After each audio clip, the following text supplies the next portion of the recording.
Aku tuh mau cerita, ini ceritaku beberapa tahun yang lalu ya. Udah lama lah, aku kan beberapa kali pindah pekerjaan dan kalau seorang leader atau seorang supervisi di satu tempat kan mereka pasti diajarin bagaimana caranya coaching, bagaimana caranya ngelit teman-temannya dia. Misalnya aku berkala itu coaching teman timku. Tujuannya apa sebetulnya untuk produktivitas mereka sih. Jadi apapun masalah-masalah pribadi mereka akan aku akomodir. Saat itu memang timku nggak terlalu banyak, jadi aku bisa mengakomodir hampir semuanya satu persatu orang gitu ya. Jadi suatu ketika aku mempelajari orang ini, si orang itu pertama adalah pada saat dia itu ketemu orang yang menurut dia lebih kaya atau yang menurut dia punya kedudukan tinggi atau yang menurut si orang ini adalah punya pride, dia akan deketin. Tapi dengan orang-orang yang menurut dia cara strata sosial itu biasa, ya dia akan merendahkan kayak gitu. Dia juga punya sifat cari muka ya, yaitu tadi dengan cari muka deketin orang-orang yang menurut dia itu jauh lebih tinggi secara status ekonomi. Itu poin yang pertama. Terus yang poin yang kedua yang aku amati adalah orang itu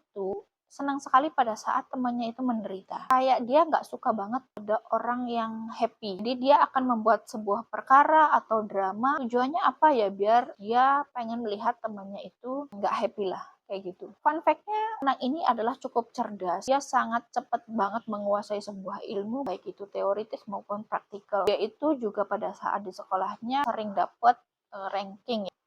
Jadi intinya anaknya pintar lah. Pada suatu saat kita itu ada sedikit konflik. Konfliknya sebetulnya bukan karena aku yang buat, tapi karena dia sebetulnya marah sama seseorang. Tapi karena aku leadernya, dia menyalahkan aku. Kayak gitu. Jadi gak sengaja banget aku melihat chatnya dia. Jadi ceritanya gini, ada salah satu temannya dia itu pinjam laptop untuk buka WA. Aku nggak tahu apakah itu unsurnya kesengajaan atau enggak ya. Tapi WhatsApp-nya itu tidak ditutup. Yang menyebabkan aku bisa melihat chat dua orang itu. Dia lagi ngomongin aku di belakang. Ngomongin macem-macem lah tentang aku lah sebagai leader. Ya macem-macem lah perkaranya. Cuman karena kebetulan aku orangnya empat. Jadi aku merasa dia itu amarah, atau apakah karena memang hormonalnya dia sedang terganggu atau karena faktor lain. Tapi yang jelas saat itu kondisinya adalah lagi marah. Dia lagi marah sama aku karena aku empat, aku melipat gandakan amarah itu. Jadi sebetulnya aku itu marah bukan karena amarahku sendiri, tapi sebetulnya amarahnya orang itu yang dilipat gandakan. Ya akhirnya aku coaching lah si anak ini. Aku panggil, aku tanya, biasalah aku pakai metode coaching ya. Aku menggali dengan pertanyaan-pertanyaan yang memang menjurus langsung ke on point. Aku nanya, kenapa begini? Ya aku galilah. Intinya muncullah sebuah kayak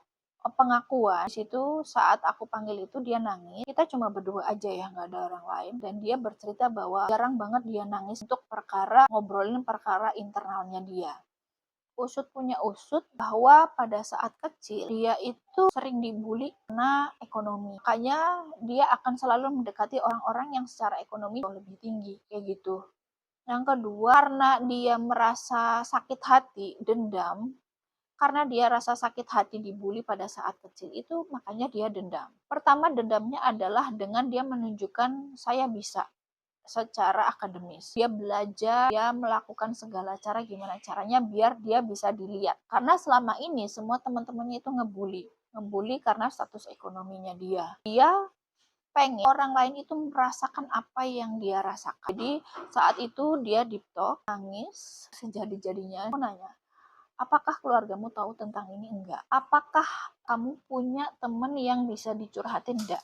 Jadi dia itu tidak pernah bercerita ini sama siapapun, dan baru kali itu dia bisa mengungkapkan, dia bisa kayak ke-trigger untuk menceritakan semua luka-luka itu. Ya pada akhirnya aku tahulah motivasi internalnya dia, kenapa dia nggak suka melihat orang lain itu bahagia. Ternyata kan kita tahu ya bahwa pada saat kecilnya itu dia punya luka batin, disakiti sehingga dia tidak ingin merasakan sakit itu sendiri, makanya dia pengen orang lain juga merasakan sakit yang sama. Bahwa yang pengen aku sampaikan adalah seringkali kita tidak merasakan luka-luka itu. Hari ini kita bertindak, kita bekerja, kita kuliah, kita sekolah ya dengan apa yang kita jalani sekarang, tanpa kita tahu bahwa sebetulnya kita sedang memendam luka-luka batin, luka inner child yang kebawa pada saat kita hidup dewasa. Ketika dia tidak menyembuhkan luka itu, dia akan mewariskan luka-luka itu ke anaknya dia.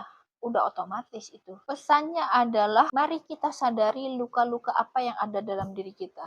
Yang pengen aku highlight dari cerita di atas adalah bahwa luka kecil yang kita alami di masa lalu ternyata bukan sekedar cerita di masa lalu. Itu adalah pintu pertama dari serangkaian efek domino yang diam-diam menjatuhkan banyak bagian dari hidup kita. Efek domino itu bekerja tanpa suara. Dan kalau kita nggak sadar, kita akan terus-menerus mengulang luka itu ke orang lain. Kita akan menjadi seorang dewasa yang menyakiti. Jadi pertanyaannya bukan lagi kenapa aku ini, tapi bagaimana caranya aku bisa menghentikan efek domino ini biar aku tidak menjadi seorang pelaku kekerasan atau pelaku kejahatan di generasi berikutnya. Karena menyembuhkan inner child itu bukan hanya tentang menyembuhkan diri sendiri, tapi tentang menyelamatkan masa depan yang belum terjadi.